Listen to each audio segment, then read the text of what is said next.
So as we cast off the heavy sweaters and coats, it is also time to lighten up our wine wardrobe. Here to share what's in fashion with Vino this season and has a bubble in her throat is Natalie McLean, who offers North America's most popular online wine classes. Hi, Natalie. Nailed the bubble's it. gone. Jess, so good to be back with you. Yeah, you're going to have to take a sip there to clear your throat, Jess. Natalie, you are like a breath of spring air. Look at how your sunny vibes. I love your earrings. Can you give us a bit of an overview of what we're seeing in terms of the wine trends in the world this spring? Sure. So everything's coming up. Riesling, Rosé, Gamay this spring. They're all meant to be consumed young, and I do mean the wines, not the people, just to clarify. They're also fresh and lively, and they're perfect for spring and throughout the summer. Oh, well, let's get started, and we're starting with Riesling. Why have you chosen Riesling to kick things off? Well, Riesling itself is experiencing a rebirth. So it's no longer the sort of sweet, insipid styles of yore. It's now made in a dry or off-dry style with just a teensy bit of natural sweetness like the two that we have here today. And it's among the most versatile wines on the planet. It's patio perfect as well. So, yeah, let's dive in. Yeah, well, the first Riesling we're going to be trying is from Germany. So tell us a little bit about it while we give it a taste. Sure. So this one is Bend in the River Riesling from Germany. It offers fresh peach and lemon aromas. Now, Germany is considered sort of the benchmark for Riesling as it's the country's iconic white wine grape.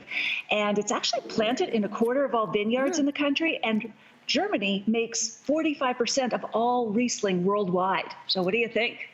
Look at you. I saw, you know what Jess was just doing? She was doing, Natalie, a proper wine tasting. She was kind of swishing it around in her mouth. I have to if I want to give Natalie an accurate report back. It's very mellow. It's a bit sweeter than I usually do, but... Is this off-dry, Natalie? It is off-dry, definitely. And Jess, you have to have your pinky in the air, by the way, if you're going to give me the official taster kind of... Oh, my God. Yeah, there you go. Good job. Shot glass. It's fruity, though. It's very fruity and lovely. Very fruity. Yes, yeah, I get scared of off-dry stuff, but I'm not scared of this. In fact, I might like to go out with it for a test run, if you know what I'm saying. I don't. You're so thorough. That's great. Well, our next Riesling is from British Columbia. Why did you choose to highlight this one in particular? Yes, this one's from the Okanagan Valley, and our cool climate in BC, Ontario, and Nova Scotia really creates the ideal conditions for Riesling. It loves a cool year-round. This one from Quail's Gate is really vibrant. It has this sort of lime zest and lemon sunshine, and it's perfect for the dock or dinghy, wherever you are, and the lighter fare that we love in the spring, like seafood and field greens. You want to serve it chilled for refreshment, and it has just 10% alcohol. What do you think? Well, that's so nice. This is really nice. It's the citrusy kind of qualities that I'm really gravitating towards. Me too. When you said lime zest, I was like, ding dong. Yes. Yeah. It's just so, it awakens your senses, just like really spring does. should. It's bright and fresh.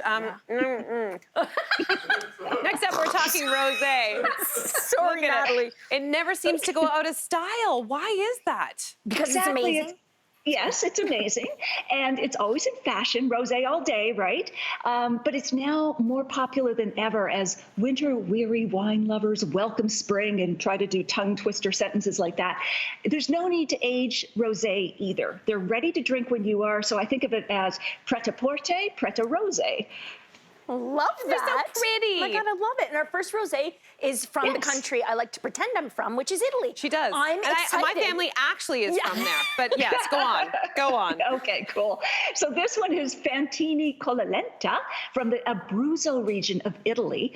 And it's made in a pale style from Merlot grapes, and it features really fresh aromas of field strawberry and watermelon. It's perfect aperitivo or a companion, say, to a delicate seafood dish or fresh cheeses. So give it a sip. It's juicy. It's lovely. I'm picturing myself, hanging out with you. We are having some olives. Like sort of under like a canopy. Yes. With some terracotta pots around us. Lovely. With some Italian men around us. And it's 1 p.m. in the afternoon. It's beautiful. This is gorgeous. Isn't it nice?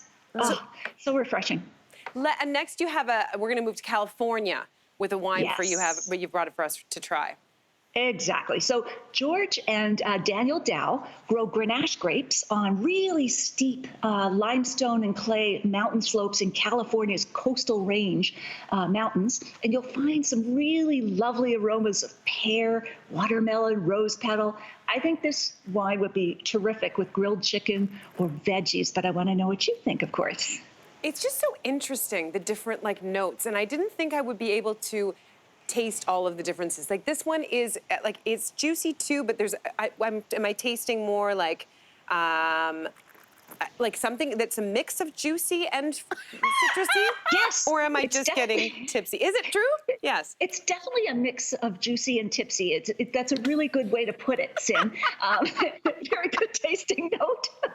No, it's good. It's just what these wines have is really juicy acidity. They literally make your mouth water. So they're great for food, but also they're just so nice when it's hot outside and you can serve them well chilled.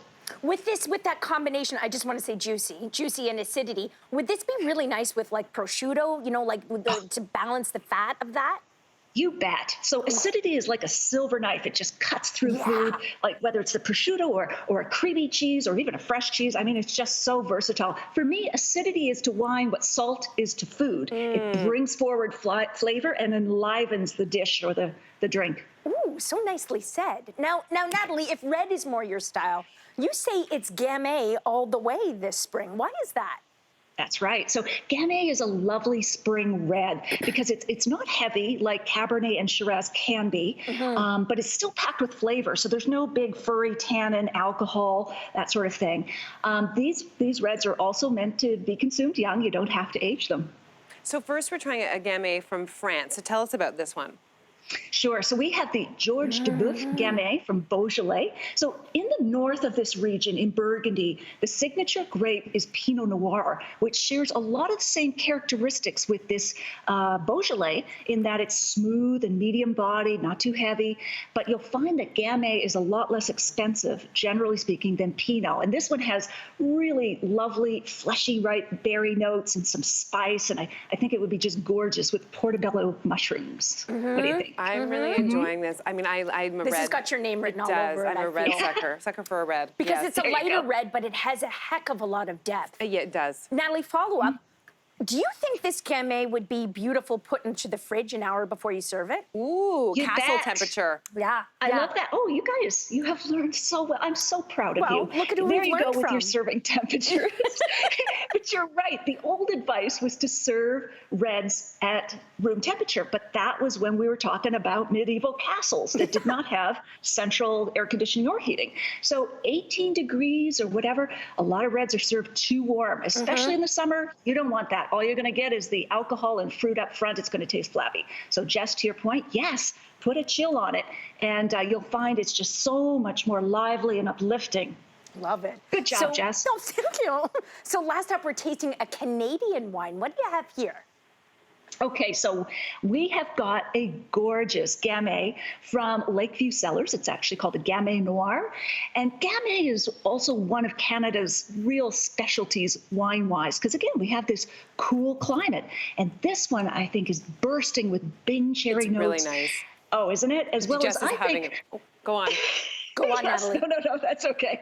I was just going to add something a little offbeat. But yes, you get the Bing cherries and notes of, I think, hope and optimism for warmer weather. I love this. This one has my name written all over it. I love it Does it? so much. Yes. It Isn't it reminds nice? me, when I lived in Italy, I don't know if I've ever talked about it before, but I wanted to find a beautiful red wine.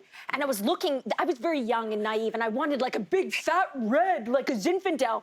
And the Italian man said, you know how we like our reds?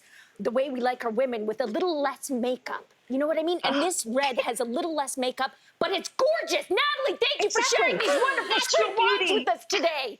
All right. Cheers, everybody. Cheers, Jess. We'll be right back. They were like, wrap it up. Done. Wrap